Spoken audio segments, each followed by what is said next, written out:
Hello friends, ISPCS के इस study platform पे आप सभी का एक बार फिर से स्वागत है। जैसा कि आप सभी को मालूम है कि कल हमने पॉलिटी की एक सीरीज़ शुरू की है घटना चक्र के चैप्टर्स की, जो आपको बहुत सारे एग्ज़ाम्स में हेल्प करेगा। तो कल हम लोगों ने जो फर्स्ट चैप्टर डिस्कस किया था भारत का संवैधानिक विकास, उसका एक पार्ट कवर हो चुका है। अब हम लोग आज दूसरा पार्ट पढ़ेंगे, ब्रिटिश ताज के शासनाधीन पारित अधिनियम। इसका मतलब कि ब्रिटिश ताज के अंतर्गत जब शासन हुआ तब कौन कौन से अधिनियम पारित किए गए। ठीक है, तो सबसे पहला अधिनियम जो पारित हुआ था वो था 1858 का भारत शासन अधिनियम। जैसे कि आप सब जानते हैं कि 1858 से एक साल पहले यानी कि 1857 को 1857 का विद्रोह हुआ था, और उस विद्रोह में लगभग हर वर्ग ने अपना पार्टिसिपेशन दिखाया था। ठीक है, तो वो विद्रोह इतने बड़े पैमाने पर था कि जो ब्रिटिश सरकार थी वो ये सोचने पे मजबूर हो गई कि आखिर इतने बड़े विद्रोह का कारण क्या है। ठीक है, तो जब इन सब विद्रोहों की जांच हुई तो उसके बाद ब्रिटिश सरकार ने कुछ कदम उठाया और कई सारे अधिनियमों को पारित किया, जिसमें से पहला अधिनियम है 1858 का भारत शासन अधिनियम। इसमें क्या क्या प्रावधान थे? तो पहला प्रावधान था कि भारत का शासन कंपनी से लेकर किसको दे दिया गया? क्राउन को दे दिया गया। भारत का शासन कंपनी से लेकर ब्रिटिश क्राउन के हाथ में चला गया। इसका मतलब अब जो कंपनी है वो भारत पे शासन भी नहीं कर सकती। ठीक है, तो अब भारत पे शासन कौन करेगा? तो जो भारत पे शासन करेंगी वो ब्रिटिश साम्राज्ञी करेंगी, और उनकी ओर से अब ब्रिटिश सामग्री तो आएंगी नहीं करने, तो उनकी ओर से कौन करेगा? भारत का राज्य सचिव करेगा। ठीक है, भारत राज्य सचिव कौन है? भारत राज्य सचिव एक व्यक्ति है जो ब्रिटिश पार्लियामेंट में बैठेगा। ठीक है, और वो भारत के शासन को चलाएगा। ठीक, अब वो अकेले तो चला नहीं पाएगा, तो उसकी सहायता के लिए 15 सदस्यीय एक भारत परिषद का गठन किया जाएगा, जिसमें से 8 की नियुक्ति सम्राट द्वारा की जाएगी और 7 की नियुक्ति कंपनी के निदेशक मंडल द्वारा किए जाएंगे। ठीक है, उसके बाद क्या किया गया? इसका थर्ड पॉइंट है कि जो नियंत्रण और निदेशक बोर्ड थे कंपनी के राजनीतिक और व्यापारिक कार्यों को देखने के लिए, उसको भी अब क्या किया गया? समाप्त किया गया, क्योंकि अब कंपनी तो है नहीं, तो इसलिए नियंत्रण और निदेशक बोर्ड को भी पूरी तरीके से समाप्त कर दिया गया। ठीक, फिर जो गवर्नर जनरल था भारत का, विलियम बेंटिक, जिनको बनाया गया था, तो अब गवर्नर जनरल के पद को समाप्त करके भारत का वायसराय नया पद सृजित किया गया। मतलब गवर्नर जनरल को अब क्या कहा जाएगा? भारत का वायसराय कहा जाएगा। और सबसे पहले वायसराय कौन थे? Lord Canning. नेक्स्ट इसका प्रावधान है कि जो मुग़ल सम्राट थे उनके पद को पूरी तरीके से समाप्त कर दिया गया। ठीक है, अब कोई मुग़ल सम्राट यहाँ शासन नहीं कर सकता, कोई कंपनी शासन नहीं कर सकती। अब कौन शासन करेंगे? British crown. ठीक है, ये हो गया 1858 का भारत शासन अधिनियम। फिर दूसरा है भारत परिषद अधिनियम 1861। इसमें क्या क्या प्रावधान थे? देखिए, जो गवर्नर जनरल थी उसकी 2 परिषद थी, एक कार्यकारिणी परिषद और एक विधायी परिषद। ठीक है, तो हम लोगों ने पढ़ा था कि गवर्नर जनरल की परिषद में 6 लोगों को ऐड किया गया था, जो कि कानून बनाने में उसकी हेल्प करेंगे, और उसको विधान पार्षद कहा गया था। ठीक है, तो अब क्या किया गया कि ये जो विधान परिषद थी इसमें कुछ गैर सरकारी सदस्यों को भी शामिल किया गया। और गैर सरकारी सदस्य किनको कहा गया? भारतीयों को। ठीक, गैर सरकारी क्यों कहा गया? क्योंकि इनका अपॉइंटमेंट वायसराय करता था। ठीक, और सरकारी कौन होते थे? सरकारी सदस्य वो होते थे जिनका अपॉइंटमेंट ब्रिटिश सरकार करती थी। ठीक है, तो विधान परिषद में गैर सरकारी सदस्यों की नियुक्ति की गई, और सबसे पहले जो 3 लोगों थे जिनकी नियुक्ति की गई थी वो थे बनारस के राजा, पटियाला के महाराजा और सर दिनकर राव। ठीक है, फिर कैनिंग ने जो विधायी परिषद थी उसमें विभागीय प्रणाली की शुरुआत की। विभागीय प्रणाली का मतलब कि एक व्यक्ति को एक मंत्रालय दे दिया गया। ठीक है, और सारा कामकाज वो उस मंत्रालय का उस व्यक्ति के अधीन कर दिया गया। ठीक है, उसके बाद वायसराय को और शक्तियाँ दी गई। ये बहुत इंपॉर्टेंट है, ये डायरेक्ट कभी कभी एग्ज़ाम्स में पूछ लिया जाता है कि वायसराय को अध्यादेश जारी करने की शक्ति किस अधिनियम के तहत दी गई थी? तो भारत परिषद अधिनियम 1861 के तहत उसको ये शक्ति दी गई थी। ठीक है। नेक्स्ट प्रावधान है, अब देखिए अभी तक जो विधान परिषद था वो सिर्फ और सिर्फ केंद्र में था। ठीक, विधान परिषद और कार्यकारिणी परिषद। ठीक, अब क्या कहा गया? अब कहा गया कि विधान परिषद और कार्यकारिणी परिषद का गठन प्रांतों में भी किया जाएगा। ठीक है, जैसे कि हम लोगों ने कौन से एक्ट में देखा था? 1833 के एक्ट में हमने देखा था कि 1833 के एक्ट में पूरी तरीके से केंद्रीकरण की प्रक्रिया अपनाई गई थी। बम्बई और मद्रास की प्रेसिडेंसीज की पूरी शक्तियां गवर्नर जनरल के अधीन कर दी गई थी। लेकिन इस एक्ट में क्या किया गया? विकेंद्रीकरण की प्रक्रिया अपनाई गई, मतलब कि अब फिर से बम्बई और मद्रास के गवर्नर जनरल को कुछ शक्तियाँ वापस दे दी गई। ठीक है।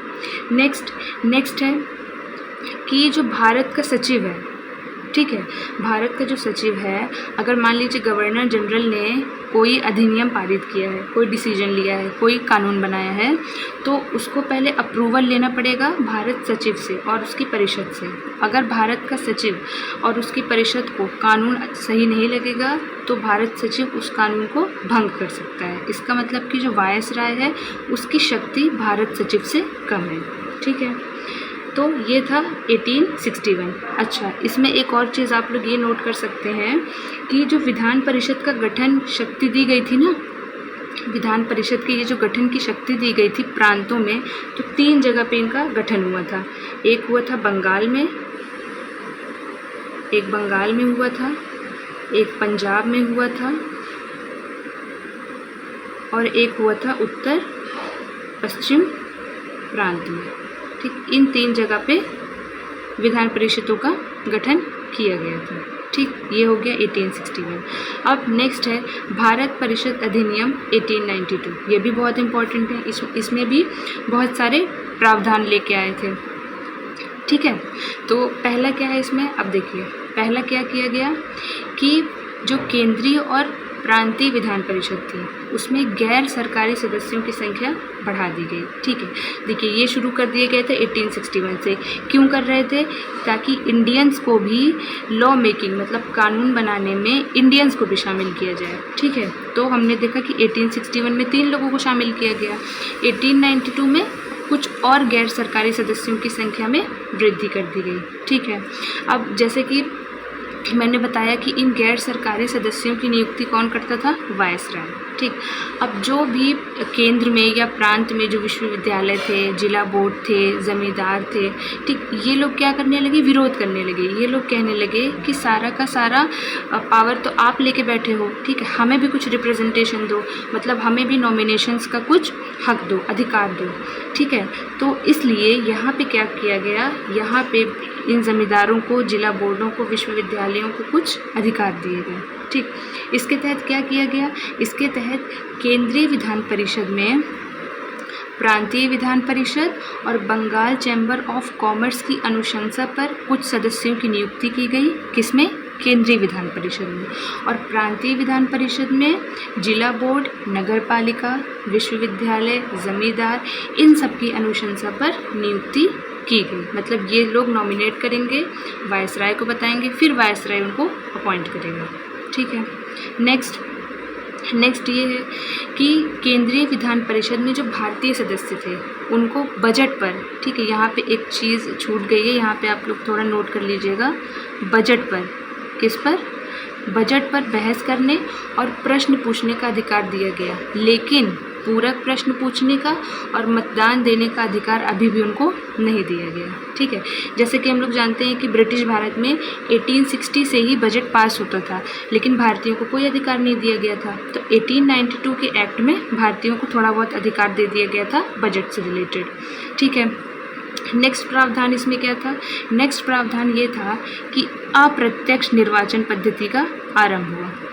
ठीक है, प्रत्यक्ष रूप से तो नहीं, लेकिन अप्रत्यक्ष निर्वाचन पद्धति का इसमें आरंभ कर लिया गया। ठीक, हम लोगों ने ऊपर देख लिया कि कैसे जो ज़मींदार हैं, विश्वविद्यालय हैं, ठीक है, और बंगाल चैम्बर ऑफ कॉमर्स हैं, ये लोग कैसे नॉमिनेट करेंगे और फिर गवर्नर जनरल उनको नियुक्त करेगा। ठीक, तो ये हो गया हमारा 1892 का परिषद। ठीक है, नेक्स्ट है 1909 का अधिनियम। ये भी इम्पॉर्टेंट है, इसको एक और नाम से भी जानते हैं जिसको कहा जाता है मॉर्ली मिंटो सुधार। ठीक है, मिंटो कौन थे? वायसराय थे उस टाइम पे। अब इसमें क्या किया गया, अब इसमें और केंद्रीय विधान परिषदों की संख्या और बढ़ाई गई। ठीक है, सदस्यों की संख्या पहले 16 थी, 16 से बढ़ाकर क्या कर दी गई, 60 कर दी गई। लेकिन केंद्रीय विधान परिषद में अभी भी जो सरकारी मेंबर थे जिनकी नियुक्ति ब्रिटिश से होती थी उनकी संख्या अभी भी ज़्यादा थी। ठीक है, मान लीजिए 60 है तो 60 में से मान लीजिए ये ऐसे रख सकते हैं कि 40 जो है वो हो जाएंगे सरकारी और 20 हो जाएंगे गैर सरकारी। ठीक, नेक्स्ट, हाँ तो ये तो हो गया केंद्रीय विधान परिषद में। ठीक, प्रांतीय विधान परिषद में क्या कहा गया, प्रांतीय विधान परिषद में गैर सरकारी सदस्यों की संख्या बढ़ा दी गई। ठीक है, सरकारी सदस्यों से, और अलग अलग प्रांत में सदस्यों की संख्या अलग अलग थी। नेक्स्ट ये भी बहुत इम्पॉर्टेंट लाइन है। अभी तक देखिए हमने देखा था कि विधान परिषद में भारतीय सदस्यों की या कह सकते हैं कि गैर सरकारी सदस्यों की नियुक्ति हो रही थी। ठीक, अभी तक गवर्नर जनरल की कार्यकारी परिषद में, ठीक है, कार्यकारी परिषद में एक भी भारतीय सदस्य की नियुक्ति नहीं हुई थी। तो 1909 में क्या हुआ कि एक भारतीय सदस्य की नियुक्ति कर दी गई, और वो भारतीय सदस्य कौन थे, सत्येंद्र प्रसाद सिन्हा। ठीक, इनको विधि सदस्य के रूप में रखा गया। ठीक है, नेक्स्ट क्या है कि केंद्रीय और प्रांतीय विधायी परिषद की शक्तियों का विस्तार कर दिया गया। अभी तक हमने क्या देखा था कि जो भारतीय सदस्य थे केंद्रीय विधायी परिषद में और प्रांतीय विधायी परिषद में जो भारतीय सदस्य थे, गैर सरकारी सदस्य थे, उनको सिर्फ बजट पर बहस करने का और प्रश्न पूछने का अधिकार दिया गया था। लेकिन आगे अब क्या हुआ, अब इनको मतदान करने का और पूरक प्रश्न पूछने का भी अधिकार दे दिया गया। ठीक है, इस अधिनियम की सबसे इम्पॉर्टेंट बात है, ठीक है, जिसको हम लोग मतलब ड्रॉबैक भी कह सकते हैं इसका, ये क्या है कि मुस्लिमों को एक पृथक निर्वाचन के आधार पर सांप्रदायिक प्रतिनिधित्व दे दिया गया। इसका मतलब कि अगर कोई मुस्लिम कैंडिडेट खड़ा होता है इलेक्शन में तो उसको वोट सिर्फ और सिर्फ मुस्लिम्स ही दे सकते हैं। ठीक, तो ये भी कई बार एग्जाम्स में डायरेक्ट पूछा गया है, तो इसको भी आप लोग ध्यान रखिएगा। ठीक, तो इसको क्या कहा गया, सांप्रदायिक प्रतिनिधित्व को कम्युनल अवार्ड, और इसको लेके कौन आया था उस टाइम पे, जो वायसराय था, और वायसराय कौन था, मिंटो। तो ये भी क्वेश्चन पूछा जा सकता है कि कम्युनल अवार्ड का पिता किसको कहा जाता है, तो कम्युनल अवार्ड का पिता कहते हैं मिंटो को। ठीक है, उसके बाद नेक्स्ट जो हमारा है वो है 1919 का भारत शासन अधिनियम।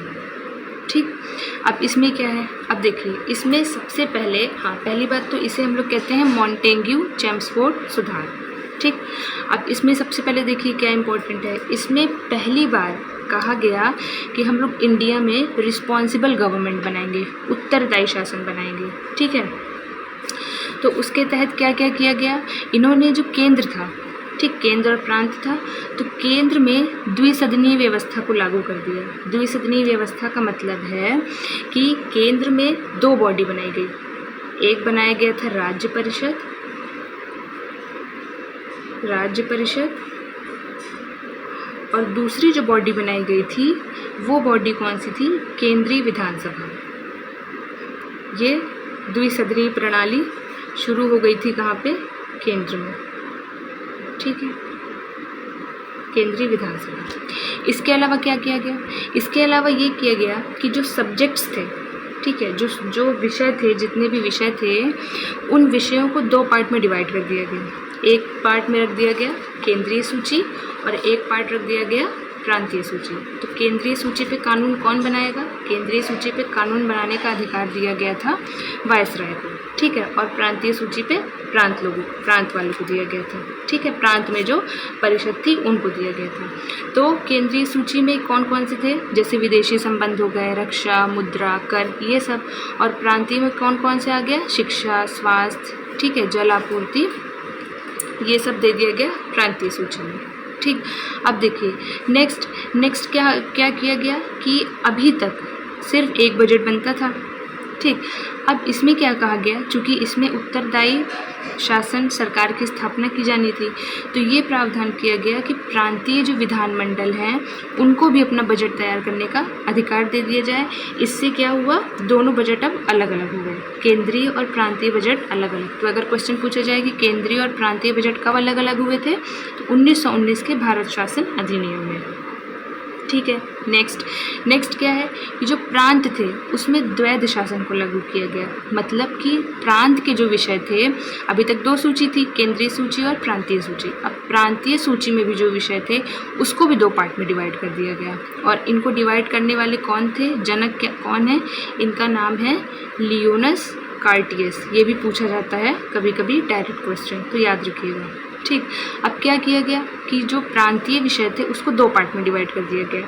मतलब इन लोगों का मेन मकसद ये था कि प्रांतों को ज़्यादा अधिकार मत दो, ठीक है, बस कागज़ों में रखो, लेकिन वास्तविक रूप से इनको अधिकार मत दो। ठीक, 2 विषयों में बांट दिया गया, एक आरक्षित विषय, एक हस्तांतरित विषय। आरक्षित विषय में जितने इम्पोर्टेंट विषय थे, जैसे पुलिस व्यवस्था हो गई, भू राजस्व हो गया, ठीक है, वित्त हो गया, ये सब रखा गया आरक्षित विषय में। और हस्तांतरित विषय में जैसे शिक्षा, स्वास्थ्य, सफाई, ये सब रखा गया हस्तांतरित विषय में। ठीक, और इस पे भी अभी भी कानून बनाने का अधिकार किसके पास था, गवर्नर जनरल। ठीक, तो जैसे कि इसमें देख सकते हैं आप कि गवर्नर जनरल अपनी कार्यकारी परिषद की सलाह से आरक्षित विषयों पर निर्णय लेता था। ठीक, और अगर गवर्नर जनरल ने इन आरक्षित विषयों पर कोई भी कानून बना दिया तो वो किसी को भी जवाबदेह नहीं होगा, मतलब उससे कोई भी क्वेश्चन नहीं किया जा सकता। ठीक, लेकिन हस्तांतरित विषय के केसेस में क्या था, चूँकि इसमें ज़्यादा इम्पोर्टेंट मतलब विषय तो थे नहीं, तो इसलिए गवर्नर जनरल इन पे निर्णय लेता था जो भारतीय मंत्री थे, ठीक, जो गैर सरकारी सदस्य थे उनकी सलाह से निर्णय लेता था। और इसमें जवाबदेह होता था, मतलब अगर इसमें शिक्षा से रिलेटेड, स्वास्थ्य से रिलेटेड अगर उसने कुछ नियम बनाए हैं और अगर उससे कोई कुछ क्वेश्चन पूछ रहा है तो वो जवाब देने के लिए उसको हाजिर रहना पड़ेगा। ठीक है, ये हो गया प्रांतों में द्वैध शासन। ठीक है, फिर नेक्स्ट अब क्या किया गया, नेक्स्ट कि देखिए 1793 में ये कहा गया था कि जो भारत का राज्य सचिव है उसको भुगतान किया जाएगा कहाँ से, भारत के राजस्व से। ठीक, लेकिन इसमें चेंज कर दिया गया 1919 में, और ये कहा गया कि भारत के राज्य सचिव को अब ब्रिटिश के राजकोष से भुगतान किया जाएगा। ठीक है, ब्रिटिश के राजकोष से इसकी सैलरी दी जाएगी। ठीक, नेक्स्ट अब जो सांप्रदायिक निर्वाचन शुरू किया था मिंटो जी ने, वायसराय मिंटो जी ने, इनका विस्तार कर दिया गया। अब इसमें किसको शामिल कर दिया गया, पहले इसमें सिर्फ मुस्लिम्स थे, अब इसमें सिख, आंग्ल भारतीय और यूरोपियों को भी शामिल कर दिया गया। ठीक है, फिर नेक्स्ट प्रावधान क्या है कि एक लोक सेवा आयोग का गठन किया गया। ठीक है, मतलब कि देखिए हमने देखा कि नियंत्रण, निदेशक बोर्ड, ये सब बोर्ड वगैरह ख़त्म हो गए। ठीक है, तो नियुक्ति के लिए क्या किया गया, एक लोक सेवा आयोग का गठन किया गया। कब किया गया था, 1926 में। एक इन्फॉर्मेशन इसमें आप लोग और ऐड कर सकते हैं कि ली कमीशन की सिफारिश पर कौन सी एक आयोग बनाया गया था, ली आयोग। ठीक, इसी की सिफारिश पर ये आयोग ने सिफारिश की थी 1924 में, और इसी की सिफारिश पर 1926 में एक लोक सेवा आयोग का गठन किया गया। ठीक है, नेक्स्ट है भारत सरकार अधिनियम 1935। ठीक, ये अधिनियम अपने आप में बहुत बड़ा था क्योंकि इसमें बहुत सारी अनुसूचियाँ, बहुत सारे विषय थे। ठीक, अब इसमें क्या कहा गया, इसमें कहा गया कि भारत में एक संघात्मक सरकार की स्थापना करेंगे। मतलब जो ब्रिटिश अधिकृत प्रदेश थे, जो रियासतें थीं, सबको मिलाएंगे और एक संघात्मक सरकार बनाएंगे। लेकिन रियासतों ने कभी इसमें शामिल होने की इच्छा ही नहीं जताई, इसलिए संघात्मक सरकार नहीं बन पाया। ठीक है, आगे क्या किया गया, आगे ये किया गया कि जो प्रांतों में द्वैध शासन लागू किया गया था ना, कि आरक्षित विषय पे गवर्नर जनरल जवाबदेह नहीं होगा, हस्तांतरित विषय पे जवाबदेह होगा, इसको ख़त्म कर दिया गया। अब प्रांतों को पूरी स्वतंत्रता दी गई और कहा गया कि गवर्नर जनरल अगर कोई भी कानून बनाता है तो वो जवाबदेह होगा। ठीक, फिर नेक्स्ट केंद्र में द्वैध शासन को लागू किया गया। ठीक है, मतलब कहा गया कि केंद्र में द्वैध शासन को लागू किया जाएगा, लेकिन वास्तव में द्वैध शासन लागू नहीं हो पाया। ठीक, जो अवशिष्ट शक्तियाँ थी, मतलब ऐसे विषय जो न केंद्रीय सूची में थे न प्रांतीय सूची में थे, अगर कभी ऐसा कोई विषय भविष्य में जनरेट हो जाता है तो उस पर कानून कौन बनाएगा, वायसराय बनाएगा। ठीक है। नेक्स्ट ये था कि जो सांप्रदायिक निर्वाचन है उसका और विस्तार किया गया। अब किसको शामिल किया गया?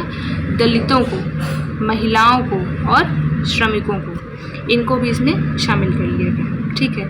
नेक्स्ट 1935 अधिनियम के ही बेसिस पर 1937 में एक संघीय न्यायालय की स्थापना की गई। ठीक, एक संघीय न्यायालय बनाया गया था 1937 में। ठीक है। फिर जो भारत परिषद बनाई गई थी गवर्नर जनरल की हेल्प के लिए 15 सदस्यों की, उसका अंत कर दिया गया। ठीक है। नेक्स्ट, भारत को बर्मा से अलग कर, ये भी क्वेश्चन कई बार पूछा गया है, इसलिए आप लोग इसको भी ध्यान में रखिएगा कि भारत को बर्मा से किस अधिनियम के तहत अलग किया गया था। तो इसमें कन्फ्यूजन रहता है 1947 और 1935 अधिनियम को लेके, तो इसमें आप लोग थोड़ा ध्यान रखिएगा कि 1935 अधिनियम के तहत बर्मा को भारत से अलग किया गया था। ठीक है। फिर आरबीआई, एक बैंक की स्थापना की गई थी आरबीआई की, तो ये भी पूछा जाता है कि किस अधिनियम के तहत की गई थी, तो 1935। ठीक, इसके अलावा अब क्या किया गया कि 10% जनसंख्या को मत का अधिकार दिया गया, लेकिन इसमें भी उन्होंने कुछ रिस्ट्रिक्शंस रखे थे कि पढ़े लिखे लोग दे सकते हैं या जिनके पास इतनी प्रॉपर्टी है वो दे सकते हैं। ठीक है, लेकिन 10% जनसंख्या को इन्होंने मत का अधिकार दिया। तो ये हमारा हो गया 1935। अब हमारा लास्ट है 1947 का भारतीय स्वतंत्रता अधिनियम। ठीक, अब क्या किया, अब जो ब्रिटिश सरकार थी उन्होंने कहा कि अब हम लोग भारत को छोड़ देंगे। ठीक है, तो कब ये अधिनियम पारित हुआ? 4 जुलाई 1947 को। ठीक है, ब्रिटिश संसद में 4 जुलाई 1947 को ये भारतीय स्वतंत्रता अधिनियम पारित हुआ। ठीक है, और 15 अगस्त 1947 को 2 अधिराज्यों की स्थापना हुई, भारत और पाकिस्तान। ठीक, अब वायसराय का कोई काम नहीं है, तो वायसराय के पद को समाप्त कर दिया गया और दोनों अधिराज्यों में, मतलब कि भारत और पाकिस्तान में, गवर्नर जनरल बनाए गए। और इनकी नियुक्ति कौन करेगा? इन दोनों राज्यों में जो मंत्रिमंडल होंगे उन मंत्रिमंडल की सिफारिश पर इन्हीं गवर्नर जनरलों की नियुक्ति होगी। ठीक है।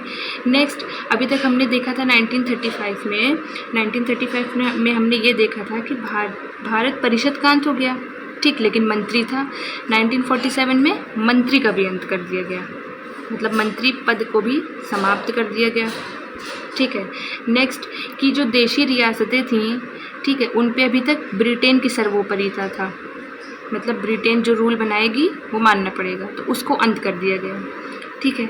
देशी रियासतों से ये कहा गया कि जो 2 अधिराज्य बने हैं भारत और पाकिस्तान, आप या तो भारत में शामिल हो जाइए या तो पाकिस्तान में शामिल हो जाइए, या तो आप अलग रहने की भी आपको स्वतंत्रता है। ठीक है, तो ये था आपका सारा का सारा अधिनियम।